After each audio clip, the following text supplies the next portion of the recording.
ఈరోజు సాయంత్రం జరగబోయే టీ20 ఫైనల్ మ్యాచ్ కోసం క్రికెట్ ఫ్యాన్స్ ఉత్కంఠగా ఎదురు చూస్తున్నారు. అహ్మదాబాద్ స్టేడియంలో పరుగుల వరద పారించి ఇండియా కప్ గెలుస్తుందని ఆశాభావం వ్యక్తం చేస్తున్నారు ఓరుగల్లు క్రికెట్ అభిమానులు. మరింత సమాచారం మా ప్రతినిధి వేరు అందిస్తారు. T20 world cup final match మరికొద్ది సేపట్లో మొదలు కాబోతోంది. ఇండియా న్యూజిలాండ్ మధ్య జరగబోయే ఈ మ్యాచ్ కోసం క్రికెట్ ఫ్యాన్స్ ఎంతో ఉత్సాహంగా ఎదురుచూస్తున్న పరిస్థితి. ప్రస్తుతం ఓరుగల్లు వ్యాప్తంగా క్రికెట్ ఫ్యాన్స్ అంతా కూడా ఇండియా గెలవాలంటూ ఆకాంక్షిస్తున్నటువంటి సిచ్యువేషన్. క్రికెట్ అభిమానులు ఉన్నారు, మాట్లాడే ప్రయత్నం చేద్దాం. సో ఏంటి ఇవాళ ఇండియా న్యూజిలాండ్ మధ్య మ్యాచ్? సో హోరీ జట్లు ఉన్నాయి, ఎవరు గెలుస్తారు అనుకుంటున్నారు? ఇండియా కంపల్సరీ గెలుస్తుందండి. ఎందుకంటే ఇప్పుడు ఆసిఫాబాద్లో జరిగే మ్యాచ్లలో దగ్గర 46 మ్యాచ్లకు వరకు ఆడినాం, మన 23 వరకు గెలిచినాం మనమే. న్యూజిలాండ్ తోటి ఇది మూడోది. సో మన పిచ్చి కాబట్టి బాగా అనుకూలిస్తుంది.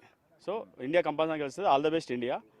సో ఏంటి ఇండియాకు బ్యాటింగ్ ఆటలో బలం ఏంటి? కొన్ని తడబడుతూ ఆడుతున్నారు ఈ మధ్యలో, ఎవరు బలం ఇండియాకి?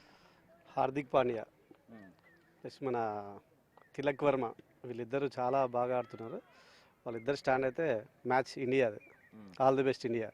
ఏంటి అహ్మదాబాద్ నరేంద్ర మోడీ స్టేడియం అని కొంత ఒక రకమైనటువంటి ఓడిపోతున్నారు ఇక్కడ ఆలోచన ఉంది. సో గెలుస్తారా ఇవాళ, దాన్ని పారదోలుతారా? అంటే మనకు ఒక బిటర్ ఎక్స్పీరియన్స్ ఉందన్న అహ్మదాబాద్ స్టేడియంలో, మనకు కలిసి రాలేదు. ఈసారి కలిసి వస్తుందని వీఆర్ హోపింగ్ ఇట్.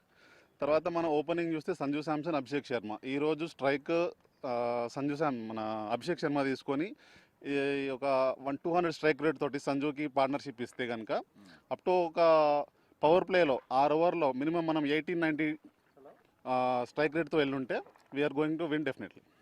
సో ఏంటి మొన్న 250 దాటినా కూడా చేంజ్ చేసే పరిస్థితి వచ్చింది. ఏంటి బౌలింగ్ మొత్తం విఫలం అవుతుంది కదా, ఏంటి ఇవాళ బౌలింగ్ బలం ఏంటి మనకి? అఫ్ కోర్స్ మన ఇండియన్కి స్పిన్నర్స్ ఓన్లీ బౌలింగ్ అన్న స్ట్రెంత్. బట్ స్పిన్నర్స్ మొన్న లిటిల్ బిట్ ఫాస్ట్ బౌల్ అంటే సేమ్ కొంచెం పేస్తో వేయడం వల్ల వాళ్ళకి కొంచెం అడ్వాంటేజ్ అయింది. బట్ ఇవాళ కుల్దీప్ కానీ మళ్ళీ వరుణ్ చక్రవర్తి కానీ కొంచెం టర్న్ అయింది అనుకోండి, of course spinners will play the major role in this. So ఏంటి టాస్ గెలిస్తే ఇండియా బ్యాటింగ్ తీసుకోవాలా, ఫీల్డ్ తీసుకోవాలా, ఎట్లా ఉండబోతుంది? వరల్డ్ కప్ ప్రెజర్ మ్యాచ్లో బ్యాటింగ్ చేయడం ఈజీ. బ్యాటింగే చేయాలి, ఫస్ట్ బ్యాటింగ్ చేయాలి. సో స్పిన్నర్స్ క్లిక్ అయితే లేరు. So go for the Mohammed Siraj instead of Varun Chakravarthy. So మీరేం చెప్పదలుచుకున్నారు? సో న్యూజిలాండ్ కూడా బలమైన జట్టే, ఫైనల్కి వచ్చారంటే ఆశామాషి కాదు. సో ఎట్లా ఉండబోతుంది అనుకుంటారు మ్యాచ్? సో రెండు టీమ్స్ ఈ వరల్డ్ కప్లో బలమైన టీమ్స్ కాబట్టి ఈ దానికి వచ్చినాయి, చివరి స్టేజ్కి వచ్చాయి. కానీ ఇండియా బలం ఏంటంటే out of 11 members 7 members batters ఉన్నారు, మంచి హిట్టర్స్ ఉన్నారు, యంగ్ ప్లేయర్స్ ఉన్నారు. So this is a time to prove them selves. And also New Zealand fielding బలం ఉంది, ఫీల్డింగ్ బాగా చేస్తారు. కానీ బ్యాటింగ్ వచ్చేసరికి ఇండియాకి 7 మెంబర్స్ ఉన్నారు, ఆల్రౌండర్స్ ఉన్నారు. కాబట్టి బ్యాటింగ్ మన బలం అనుకుంటున్నాను నేనైతే. మోస్ట్ ప్రాబబ్లీ మొన్న సెమీఫైనల్ ఏ విధంగా అయితే ఆడారో సేమ్ స్ట్రైక్తో కనుక 250 కనుక చేంజ్ చేయగలిగితే this world cup will be India. చాలా ఒక్క మ్యాచ్ మినహాయిస్తే అన్ని గెలుచుకుంటూ వచ్చాం ఫైనల్ వరకు. సో ఈ ఎట్లా ఉండబోతుంది? పరుల వరద ఉంటుందా, లేకపోతే హోరీ పోరు జరుగుతుంది? ఫస్ట్ అసలు ఈరోజు మన ప్లేయర్స్ అందరూ మంచి పాజిటివ్నెస్తో గ్రౌండ్లోకి వస్తారు. ఎందుకోసం అంటే క్రికెట్లో మనకి ఇప్పటివరకు ప్రత్యర్థి ఎవరంటే ఆస్ట్రేలియా మాత్రమే. ఎప్పుడు కానీ ఆస్ట్రేలియా ఫైనల్కి వచ్చిందంటే మన వాళ్ళు ముందే డిసైడ్ అయిపోతారు, గెలిచే ఛాన్స్ తక్కువ ఉంటుందని టెన్షన్ ఎక్కువ పడతారు. ఈరోజు ఫస్ట్ న్యూజిలాండ్ కాబట్టి ఫస్ట్ మన వాళ్ళు ఎవరికి టెన్షన్ ఉండదు, చాలా పాజిటివ్నెస్తో ఉంటారు. నెక్స్ట్ T20 క్రికెట్ అంటేనే ఒక బ్యాట్స్మెన్ క్లిక్ కావాలి, ఒక బౌలర్ క్లిక్ కావాలి. మనకు దాదాపు 8 మంది బ్యాట్స్మెన్స్ ఉన్నారు, పక్కా ఎవరో ఒకరు క్లిక్ అవుతారు. ఈరోజు బౌలింగ్లో ఎట్లాగో మనకు ఒక పెద్ద దమ్ము బుమ్రా ఉన్నాడు, బట్ ఎటువంటి టెన్షన్ ఎక్కర్లేదు. ఒక బౌలర్ ఒక బ్యాట్స్మెన్ క్లిక్ అవుతూ మిగతా 9 మంది ఎవరి పాత్ర వాళ్ళు పోషిస్తే సరిపోతుంది. అందులో ప్రధానమైన పాత్ర ఏంటంటే క్యాచెస్. ఈరోజు కనుక క్యాచెస్ మీరు చేయకపోతే మన ఇండియా చాలా అలవకగా గెలుస్తుంది. ఎందుకంటే ఇప్పటివరకు మన బెస్ట్ ఫీల్డింగ్ అంటే సెమీఫైనల్ ఫీల్డింగ్ మాత్రమే. అంతకుముందు జరిగిన ప్రతి మ్యాచ్లో మన చాలా చెత్త ఫీల్డింగ్. కాబట్టి ఈ మ్యాచ్లో క్యాచెస్ అనేది చాలా మేజర్. కాకపోతే ఈరోజు మ్యాచ్లో మనకు కనుక ఫస్ట్ బ్యాటింగ్ తీసుకుంటే గెలిచే అవకాశాలు పుష్కలంగా ఉంటాయి. ఎందుకోసం అంటే మన వాళ్ళు ఎన్నడూ కూడా చేజింగ్కి వెళ్ళేసరికి చాలా ఒత్తిడిలో ఉంటున్నారు. మిగతా టీమ్స్కు మన టీమ్స్కు పరిశీలిస్తే మన టీంలోనే బ్యాట్స్మెన్ సంఖ్య ఎక్కువ ఉంది, బట్ 2-3 అవుట్ కాగానే వెంటనే ఒత్తిడికి వెళ్తున్నారు. కాబట్టి మ్యాక్సిమం గెలిచే ఛాన్స్ ఉంటుంది. నేను చెప్పినట్టు మంచి పాజిటివ్నెస్తో ఉంటారు అందరూ. న్యూజిలాండ్ కాబట్టి పెద్ద ఇబ్బంది ఏమి ఉండదు. మీకు చిన్న ఎగ్జాంపుల్ చెప్పే ప్రయత్నం చేస్తానండి. మనం సెమీఫైనల్ ఆడినప్పుడు అందరూ ఏమన్నారు, ఇంగ్లాండ్ కెప్టెన్ ఉన్నాడు బాగా ఆడుతారు అన్నాడు. T20 అంటే ఇంగ్లాండ్ కెప్టెనా, ఆ కెప్టెన్ ఈ కెప్టెన్ అని కాదు, ఎవరైనా ఒకరు క్లిక్ అవుతారు అంతే.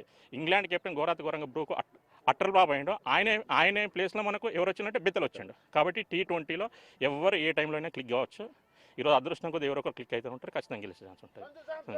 సో ఏం చెప్పదలుచుకున్నావు? మరికొద్ది గంటల్లో మొదలు కాబోతుంది మ్యాచ్ గురించి, ఎట్లా ఎదురు చూస్తున్నావు? ఈరోజు ఫైనల్ మ్యాచ్ జరుగుతుంది, ఇండియా న్యూజిలాండ్ ఫైనల్ మ్యాచ్ జరుగుతుండగా రెండు టీంలు చాలా హోరాహోరీగా, రెండు టీంలు భారీ పెద్ద బ్యాటింగ్ ఆర్డర్తో బౌలింగ్ ఆర్డర్తో మంచిగా ఉన్నాయి. ఇండియాకి సపోర్ట్ చేస్తున్నాం. ఇండియాలో సంజు శాంసన్ ఎలాగైతే సెమీఫైనల్ నుండి మ్యాచ్లో క్లిక్ అవుతున్నాడో అలాగే సంజు శాంసన్కి ఓపెనర్గా మన అభిషేక్ శర్మ కూడా కొంచెం పార్ట్నర్షిప్ చేసి 2-3 వికెట్లు ఆపుకుంటూ బ్యాటింగ్ చేస్తే బుమ్రా ఎలాగో మనకున్నాడు. బుమ్రా డెత్ ఓవర్లో అయిపోయి బౌలింగ్ వేసి హార్దిక్ పాండ్యా కూడా సపోర్ట్ చేసి ఇండియా గెలుస్తుంది. అలాగే న్యూజిలాండ్ కూడా మంచి బ్యాటింగ్ ఆర్డర్ ఉంది. వాళ్ళని టాప్ ఆర్డర్ కొలాప్స్ చేస్తే ఇండియా ఈజీగా విన్ అవుతుందని కోరుకుంటున్నాం. All the best India. So ఇది చూసాం క్రికెట్ ఫ్యాన్స్ ఈ రోజున India batting order bowling order బలంగా ఉన్నాయి. అయినప్పుడు కూడా పూర్తిగా పరుగుల వరద పారించి ఈ రోజున ఫైనల్ మ్యాచ్లో గెలుస్తుందంటూ ఆ మ్యాచ్ కోసం ఉత్సాహంగా ఎదురు చూస్తున్నటువంటి పరిస్థితి ఉమ్మడి వరంగల్ జిల్లా వ్యాప్తంగా కనిపిస్తోంది. వీడియో జర్నలిస్ట్ సంతోష్తో వేణు బిగ్ టీవీ వరంగల్.